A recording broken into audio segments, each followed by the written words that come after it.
आप सभी की बहुत ज्यादा डिमांड आ रही थी कि भाई इन दोनों का कंपैरिजन लेकर आओ। तो ये है Oppo Reno 15 5G और ये है Oppo Reno 14 5G। Reno 15 कुछ ही दिन में लॉन्च होने वाला है, तो इस वीडियो के अंदर मैं आपको बताऊंगा कि क्या आपको Reno 15 के लिए वेट करना चाहिए या फिर Reno 14 आपके लिए बेस्ट ऑप्शन होगा। तो सबसे पहले आप इन दोनों के बॉक्सेस को देखोगे तो यहाँ पर आपको मोबाइल कैसा होने वाला है वो हिंट मिल जाता है, यानी कि 15 के बॉक्स के ऊपर आपको एक जो डिजाइन दी गई है यही सेम डिजाइन आपके फोन के अंदर मिलने वाली है। और Reno 14 तो आपने देखा ही है, जो इसके बॉक्स पर डिजाइन है वही आपको फोन के ऊपर डिजाइन मिलेगी। सबसे पहले आप इन दोनों के बॉक्सेस में देखोगे तो आपको कवर, चार्जर, केबल वगैरह सब कुछ मिल जाएगा, अलग से कुछ भी बाय नहीं करना पड़ेगा। कवर की क्वालिटी में थोड़ा सा डिफरेंस मिलता है, Reno 14 का जो कवर है वो मुझे थोड़ा बेटर नजर आया। और मेरे पास दोनों ही फोन व्हाइट कलर में है, क्योंकि जब सेम कलर होगा तभी आपको अच्छे से पता चलेगा कि इन दोनों में क्या डिफरेंस है। तो देखिए डिजाइन के अंदर थोड़ा बहुत अब की बार चेंज किया गया है। Oppo Reno 15 के यहाँ पे देखोगे तीन जो कैमरास है वो कुछ इस तरह से दिए गए हैं, जबकि Reno 14 के अंदर थोड़ी डिजाइन अलग थी। एंड कैमरा का जो ग्लास है उसके ऊपर भी साइड में थोड़ा व्हाइट व्हाइट नजर आता था। काफी लोगों को Reno 14 की जो डिजाइन है वो ज्यादा बेटर लग रही है। इसके पीछे सबसे बड़ा जो रीजन है, इसकी जो डिजाइन है वो लाइट में विजिबल ज्यादा होती है और ये मेट फिनिश है, जिससे आप जब भी इसको हाथ वगैरह में लेके रखते हो, यूज करते हो तो काफी प्रीमियम फील होता है। यहीं पर Reno 15 के पीछे आपको ग्लोसी फील मिलती है और ये जो नई डिजाइन दी गई है ये नॉर्मली कम शाइन करती है। एंड दोनों के पीछे आपको ग्लास मिल जाता है। और जो सबसे बड़ा डिफरेंस है वो ये है कि Reno 15 के अंदर साइज को थोड़ा सा बढ़ा दिया गया है। मैंने जब इन दोनों को सबसे पहले हाथ में लिया तो मैंने नोटिस किया कि अब की बार Reno 15 का जो वेट है वो थोड़ा सा बढ़ा दिया गया है Reno 14 के कंपैरिजन में। Reno 14 का वेट सिर्फ वो 90 ग्राम है, जबकि Reno 15 का वेट 200 ग्राम के पास में है। अभी जितनी भी ब्रांड्स है वो यही ट्राई कर रहे हैं कि वेट को कम से कम किया जाए, पर Reno 15 ने वेट थोड़ा सा बढ़ाया है। इसका रीजन भी है, वो ये है कि बैटरी को थोड़ा सा ज्यादा बढ़ा दिया है, 6500 mAh कर दी गई है, जबकि Reno 14 के अंदर आपको सिर्फ 6000 mAh ही बैटरी मिलती थी। एंड चार्जर दोनों के अंदर सेम मिलता है 80 वोट का। चार्जर में कोई भी बढ़ोतरी नहीं की है। और जब मैं इनको यूज कर रहा था, इन दोनों में मैंने बहुत सारी मूवीज वगैरह भी देखी, तो वहां पे मैंने देखा कि डिस्प्ले के अंदर भी काफी ज्यादा डिफरेंस मिलता है। Reno 15 के अंदर 6.7 इंचेस की 1.5 के रेजोल्यूशन वाली डिस्प्ले मिलती है, 120 हर्ट्ज रिफ्रेश रेट। एंड इसकी जो डिस्प्ले है वो काफी ज्यादा ब्राइट रहती है आउटडोर के अंदर। और Reno 14 के अंदर 6.59 इंचेस की, इसमें भी आपको 1.5 के रेजोल्यूशन का ऑप्शन मिलता है, 120 हर्ट्ज रिफ्रेश रेट मिलती है। पर जब मैंने इन दोनों को धूप वगैरह में टेस्ट किया तो मैंने नोटिस किया कि भाई साहब Reno 15 की यहाँ पे जो ब्राइटनेस है काफी ज्यादा ब्राइट निकल कर आ रही है। और जब Reno 14 लॉन्च हुआ था तब भी हमने कहा था कि इसकी जो पीक ब्राइटनेस है वो काफी कम है दूसरे फोन्स के कंपैरिजन में। और अगर आप YouTube वगैरह पे कंटेंट देखोगे तो वहां पे आपको ज्यादा डिफरेंस तो नजर नहीं आएगा। यहाँ पे दोनों के अंदर ही अच्छे कलर्स वगैरह मिल जाते हैं। और बेजल और चिन्ह हमने दोनों के अंदर ही देखे, कोई ज्यादा बड़ा डिफरेंस नहीं है, दोनों के ही लगभग सेम है। और अगर दोनों के पोर्ट्स एंड बटन्स देखोगे तो दोनों की राइट साइड के अंदर आपको power button and volume buttons मिलते हैं। नीचे की साइड में speaker, type C charging port, नीचे माइक एंड नीचे आपको सिम स्लॉट मिलता है, जिसमें आप 2 सिम कार्ड डाल सकते हो, मेमोरी कार्ड नहीं डाल पाओगे।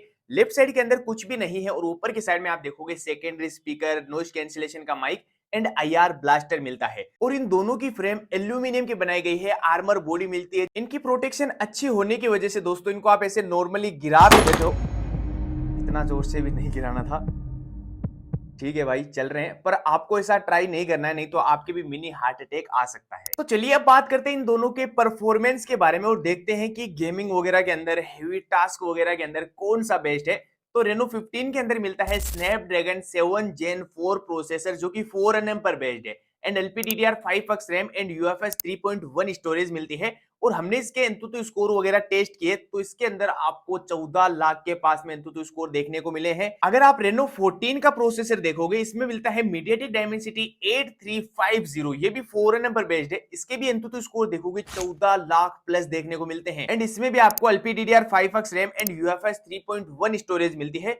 वैसे दोस्तों अगर इन दोनों प्रोसेसर को कंपेयर करें तो ज्यादा कोई बड़ा डिफरेंस तो नहीं है, पर दोस्तों ओवरऑल अगर आप देखोगे तो Reno 14 का जो प्रोसेसर है वो अभी भी एक स्टेबल प्रोसेसर है और इससे थोड़ा सा बेटर है। और हमने दोनों के अंदर गेमिंग वगैरह भी टेस्ट किया है, काफी स्मूथ आप गेमिंग कर सकते हो, ज्यादा हीटिंग वगैरह का इश्यू नहीं मिलता है, दोनों के अंदर ही आप अच्छी खासी गेमिंग कर सकते हो। अगर आप इन दोनों के अंदर एआई फीचर्स देखोगे तो रेनो 15 के अंदर थोड़ा सा अपग्रेड हुआ है, माइंड स्पेस मिलता है जिसके अंदर दोस्तों आप कुछ भी चीज सेव करते हो तो ये अलग से एक ऐप मिलता है माइंड स्पेस, उसके अंदर सब कुछ सेव कर लेता है एंड ये आपको बार बार याद भी दिलाता रहता है किसी भी चीज को आप जब भी सेव वगैरह करते हो। एंड दूसरा इसमें आपको एआई सजेस्ट का ऑप्शन मिलता है जिससे दोस्तों आपका वेदर कैसा है, जो भी लेटेस्ट न्यूज होती है वो सब कुछ आपको ये सजेस्ट करता है और वो इस हिसाब से सजेस्ट करता है जैसे कि जो भी चीज आपको ज्यादा पसंद है, जो भी चीज आप अपने फोन के अंदर ज्यादा यूज करते हो उसी हिसाब से ये सब कुछ आपको सजेस्ट करेगा। एंड एक फोटो एडिट के अंदर भी आपको एआई का फीचर मिलता है, वो है एआई पोर्ट्रेट का ऑप्शन। जी हाँ दोस्तों, जिसके अंदर कोई भी अगर डार्क फोटो रहती है उसको भी ये एआई की मदद से काफी अच्छा इनहेंस कर देता है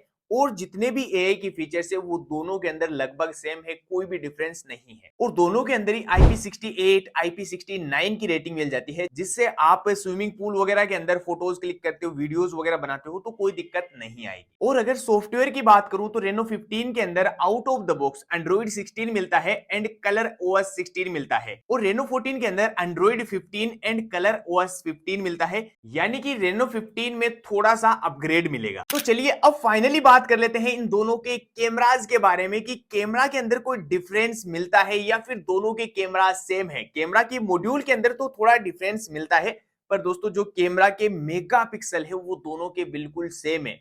दोनों के पीछे आपको 50 मेगापिक्सल का मेन कैमरा मिलता है, 8 megapixel ultra wide and 50 megapixel periscope telephoto lens मिलता है और दोनों के अंदर ही जो फ्रंट कैमरा है वो भी 50 मेगापिक्सल का ही मिलेगा। दोस्तों दोनों के मेगापिक्सल तो सेम है पर क्या दोनों के अंदर फोटोज वीडियोस वगैरह भी सेम आती है, इसलिए हमने इन दोनों के अंदर ही बहुत सारी फोटोज वगैरह क्लिक की है ताकि आपको अच्छे से बता सके कि इन दोनों में से कैमरा किसका बेस्ट है। सबसे पहले आप अल्ट्रा वाइड के अंदर देखिए, दोनों के अंदर हमने क्लिक की है तो यहाँ पर रेनो 15 के अंदर थोड़ी सी बेटर नजर आ रही है। यहाँ पे डायनेमिक रेंज वगैरह देखोगे और फेस भी देखोगे तो यहाँ पे रेनो 15 के अंदर मुझे सही लग रहा है। और सेम चीज हमने 1x के अंदर क्लिक की तो यहाँ पर भी आप देखोगे रेनो 15 के अंदर थोड़ा सा बेटर नजर आ रहा है और कोई ज्यादा बड़ा डिफरेंस आपको नजर नहीं आएगा।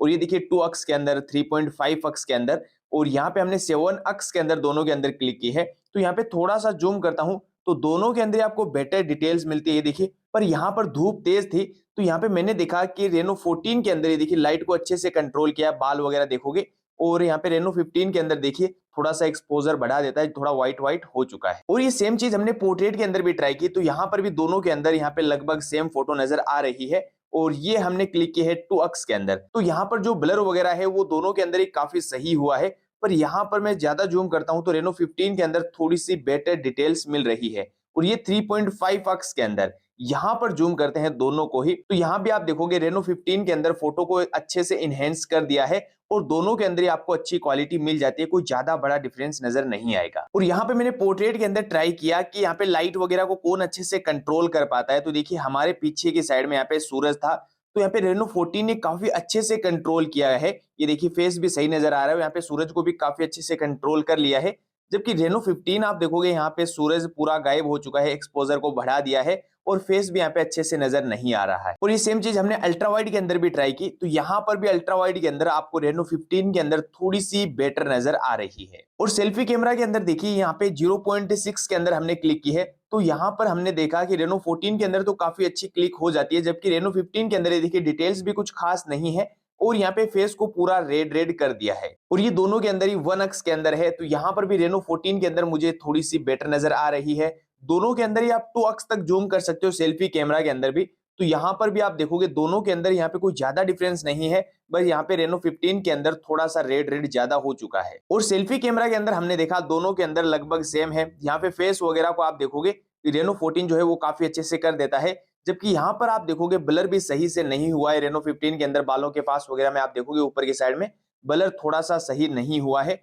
और यहाँ पे हमने दोनों के अंदर ही जूम भी टेस्ट किया है तो ये अल्ट्रा वाइड के अंदर है तो अल्ट्रा वाइड के अंदर आप देखोगे यहाँ पे डायनेमिक रेंज वगैरह आपको रेनो 15 के अंदर बेटर मिलेगी। और ये हमने 7x के अंदर क्लिक किया है दोनों के अंदर ही और ये दोनों के अंदर 60x के अंदर। यहाँ पे मुझे लग रहा है कि थोड़ा रेनो 14 के अंदर बेटर डिटेल्स मिल रही है और ये है दोनों के अंदर ही 120 अक्स के अंदर। ज्यादा कोई बड़ा डिफरेंस नहीं है, पर Reno 14 के अंदर मुझे थोड़ी सी बेटर नजर आ रही है। एआई की मदद से यहाँ पे जो है वो थोड़ा सा सही कर दिया गया है। यानी कि ओवरऑल अगर आप दोनों के कैमरा के बारे में देखोगे, कोई ज्यादा बड़ा डिफरेंस आपको नहीं मिलेगा, कोई बड़ा अपग्रेड इन दोनों के अंदर ही नहीं है। तो यार आपने इन दोनों की ही फोटोज देखी, सच कहूं तो मुझे कोई ज्यादा बड़ा डिफरेंस इन दोनों में नजर नहीं आया। दोनों के अंदर ही 120 अक्स वगैरह का जो मिलता है, और वीडियोस के अंदर भी मैंने देखा कि दोनों के अंदर कोई भी डिफरेंस नहीं है। दोनों के अंदर आप 4K 60 FPS पर वीडियो बना सकते हो, back camera and front camera. अगर आप इन दोनों को फोटोग्राफी वगैरह के लिए ले रहे हो, तो अभी आपने देखा Reno 15 के अंदर कलर थोड़े से बूस्ट नजर आते हैं, थोड़ा सा गोरा करने की ट्राई करता है,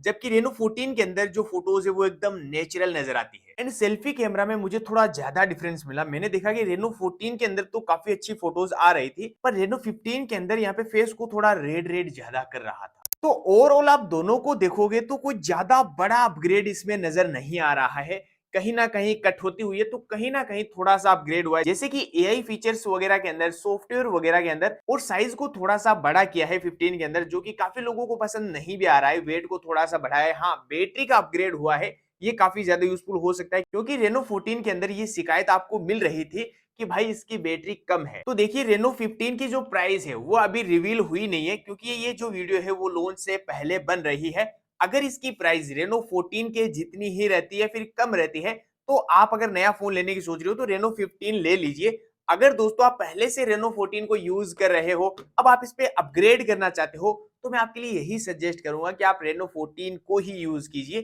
क्योंकि इन दोनों में आपको ज्यादा डिफरेंस नहीं मिलेगा। और अगर Reno 15 की प्राइस Reno 14 से ज्यादा होती है, तो मैं यही कहना चाहूंगा कि आपके लिए Reno 14 ही बेटर है। तो अब आप कमेंट करके बताइए कि आपको इन दोनों में से कौन सा अच्छा लगा, एंड ये वीडियो आपके लिए यूजफुल रही, अच्छी लगी, तो वीडियो को लाइक जरूर कर दीजिए। और अगर चैनल पर पहली बार आए हो, तो यार चैनल को सब्सक्राइब करके बेल आइकन को जरूर प्रेस कर लो, ताकि आने वाली ऐसी कोई भी यूजफुल वीडियोस आप मिस ना कर पाओ। मिलता हूं मैं आपसे ऐसी किसी नई वीडियो के अंदर, तब तक के लिए बाय बाय।